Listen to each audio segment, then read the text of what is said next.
C'est avec joie que nous méditons ce 22 mars 2025 un texte merveilleux. Luc 15, les versets 1 à 3 et les versets 11 à 32 qui nous parlent du Fils prodigue. Bien-aimés, prenez le temps de lire le texte parce qu'il est assez long. Et ensuite, revenez vers nous pour suivre le partage, pour que nous soyons tous au même diapason.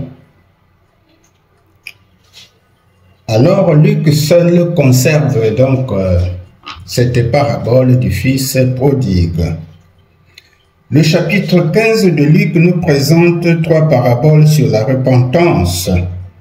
La parabole de la brebis perdue, la parabole de la drachme perdue, puis la parabole du Fils prodigue qui fait l'objet de notre méditation présentement.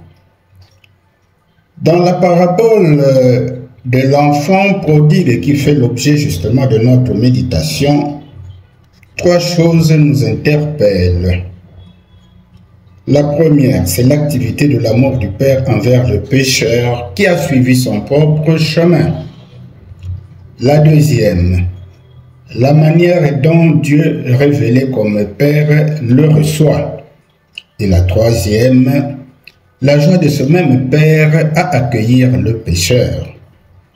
Pour une meilleure lecture spirituelle du texte, mettons en exergue quelques repères.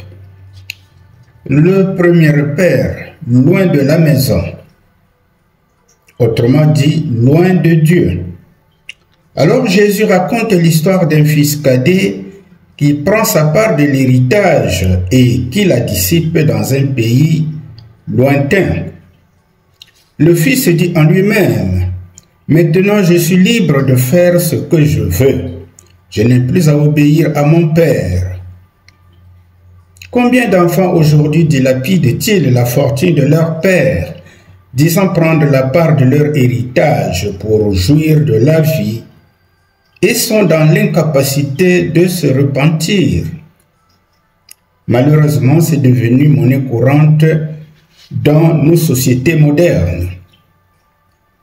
Ici, reconnaissons par le comportement du fils cadet le péché originel d'Adam et Ève contre Dieu,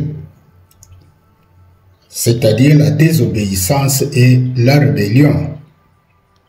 L'homme veut faire ce qui lui plaît et oublie qu'il s'éloigne de Dieu. Mais qu'est-il arrivé à ce jeune homme pendant son séjour loin du Père? Le récit nous dit que tout l'héritage reçu du Père est perdu. Il l'a dissipé en menant une vie de débauche. Il pensait jouir de la liberté, mais en fait, il l'a perdu. Ainsi, chaque fois que nous nous éloignons de Dieu, nous perdons notre liberté filiale et devenons esclaves du malin et donc du diable. En outre, ce jeune fils apprend à ses dépens que les ressources du monde pour satisfaire le cœur naturel ne sont pas inépuisables. Tout lasse, tout fatigue, tout rassasie et peut disparaître en peu de temps. L'homme a été créé pour vivre en communion avec son Créateur, et lorsqu'il n'est plus en relation avec lui, sa conduite devient plus misérable encore, car le monde ne fera que le ruiner. Deuxième repère de notre texte, c'est le retour, autrement dit la repentance. Revenu à lui-même, le jeune homme prend conscience de son égarement et décide de rentrer chez son père, non pas comme fils, mais comme domestique. C'est le moment le plus important pour un enfant de Dieu, savoir faire demi-tour en temps opportun. Il faut savoir que quitter la triste expérience d'esclavage avec le diable et revenir à Dieu, c'est une chose importante. Nous avons donc, quand nous prenons conscience que nous nous sommes égarés, nous devons revenir à notre Dieu. Ainsi, le fils prodigue comprend que tout son mal provient de ce qu'il a tourné le dos à son père pour faire sa propre volonté. Après cette prise de conscience de son état actuel et de retourner chez son père, il est surpris de l'accueil qui lui est réservé. C'est ce que nous allons voir. Donc, notre troisième repère, c'est la réception, c'est-à-dire le pardon du Père. La misérable histoire du fils perdu est passée, enseveli dans les profondeurs de l'amour du Père. Eh bien, à son arrivée, on enlève au fils perdu qui revient vers la maison de son père, on lui enlève ses haillons, qui sont les dernières traces qu'il portait encore de son triste passé de vie. On ne le verra plus que dans la glorieuse position que lui a faite la grâce. Dieu comme Père est venu du ciel sur la terre dans la personne de Jésus, afin de rencontrer le pécheur souillé et de le revêtir de la robe de justice divine acquise par l'œuvre de la croix, où le péché a été expié et la justice de Dieu satisfaite. Il faut porter cette robe de justice de Dieu pour entrer au ciel. Alors,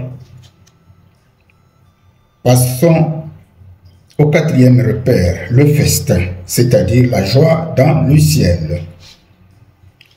Revêtu de cette robe, celle de fils, une belle robe,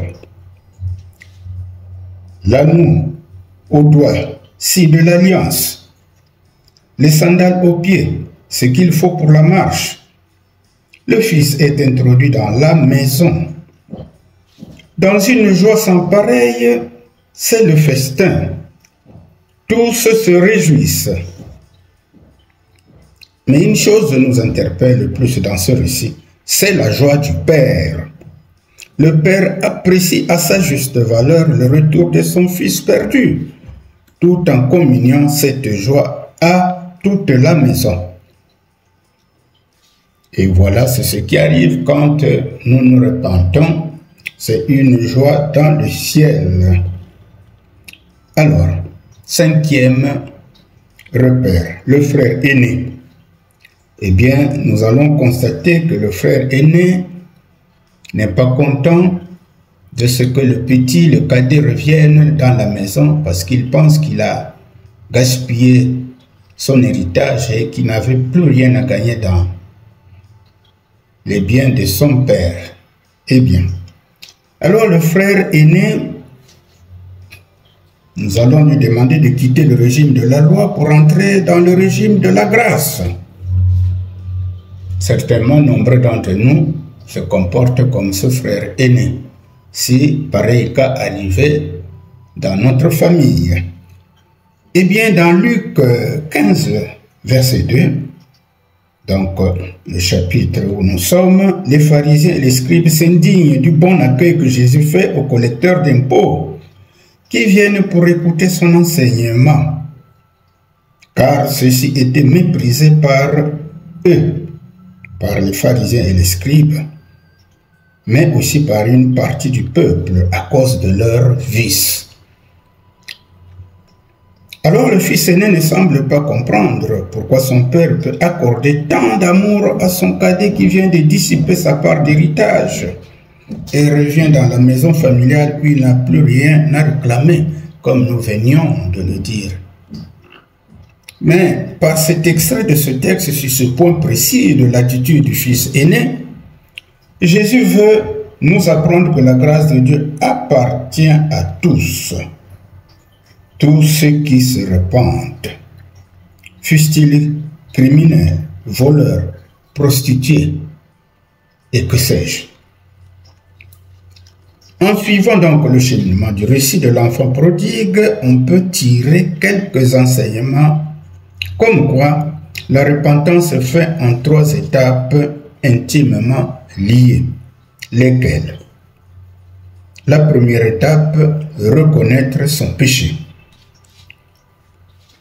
Le jeune homme entra en lui-même, ce que nous pouvons lire au verset 17. Il y a là une prise de conscience qui sous-entend que le Fils a mesuré la gravité de son péché et comprend combien il a été insensé. Cette prise de conscience est le premier pas vers la repentance. Deuxième étape, confesser son péché. Alors, le Fils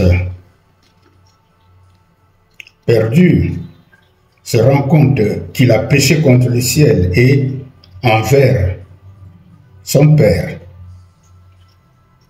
Et il confesse son péché et prend la décision de s'en détourner et de rentrer chez son Père, lui dire ce qu'il a fait d'insensé. Et cela constitue notre deuxième étape. Donc, confesser son péché. Troisième étape, faire preuve d'humilité. Alors, nous voyons ce fils perdu qui est humble, car l'humilité doit caractériser tout homme qui se détourne de son péché. Et donc, l'enfant prodigue nous donne ici un exemple que nous devons imiter. Parce qu'il déclare même que son père le traite comme son employé et non comme son fils. Alors le jeune fils nous donne là un exemple merveilleux. C'est là la troisième étape. Alors ceci nous amène à comprendre que si nous avons commis un péché contre Dieu et contre notre prochain, et que nous désirons nous repentir, il est bon de penser à ce que nous allons dire et faire. Il ne s'agit pas simplement de présenter des excuses, mais de confesser honnêtement notre culpabilité à Dieu ou devant notre prochain. Ce n'est qu'à ce moment-là que nous recevrons le pardon. Et je vous envoie lire le psaume 32, verset 5 et le verset dans 1 Jean 1, verset 9. Reconnaître toujours notre péché devant Dieu, parce que le Seigneur est juste et bon de nous pardonner. Et une fois que nous sommes pardonnés, nous retrouvons la joie de vivre en enfant de Dieu. Alors, une fois que nous avons dit tout cela, qu'est-ce que nous pouvons retenir? Eh bien, cette scène est une invite que Jésus adresse aux pécheurs que nous sommes. Sachons donc revenir à Dieu quand nous nous éloignons de lui, parce que nous avons péché, et ce malgré le poids de la culpabilité qui peut peser sur nous. Que de jeunes gens font encore cette triste expérience comme ce fils prodigue. Mais notre Dieu est patient et miséricordieux, toujours prêt à accueillir ceux qui se repentent, car il y a de la joie dans le ciel pour un seul pécheur qui se repent. Ce que nous pouvons lire en Luc 15, verset 7. Eh bien, au ciel, il n'y aura que des pécheurs pardonnés pour célébrer dans l'éternité la grâce à laquelle ils doivent tout. Grâce venue ici-bas, dans la personne de Jésus-Christ pour chercher les pécheurs. Alors c'est une grâce d'être pardonné après tant de désobéissance à la volonté de Dieu. Le pécheur que je suis doit m'estimer heureux d'être pardonné chaque fois que je me répands. Alors, quand nous avons la joie d'être pardonnés, il nous faut référer au psaume 32. Eh bien, par les paroles inspirées du prophète Osée, Dieu nous invite à revenir à lui une fois égarés. Lisons donc Osée 14, versets 1 à 3. Donc le lecteur est convié à lire ce texte. Alors mes bien-aimés, c'est un texte, nous avions dit, merveilleux, mais pertinent, parce que la repentance, c'est pas quelque chose de facile pour tout homme. Nombreux nous allons à l'église, nombreux nous écoutons la parole de Dieu, nombreux nous nous réclamons chrétiens, mais la vertu de pardon, même pardonner notre frère qui nous a fait du mal, c'est difficile. C'est pourquoi nous sommes interpellés à pardonner. Alors le Père a pardonné son Fils. Ce Père, c'est Dieu. Le Fils, c'est nous. Quand nous nous éloignons de Dieu, eh bien, il n'attend que notre retour pour qu'il y ait une fête dans le ciel. Alors c'est une grâce immense que Dieu nous accorde. Donc, sachons revenir à Dieu. Cette parabole est donnée pour nous interpeller tout homme à quitter la vie mondaine pour revêtir la vie de Dieu.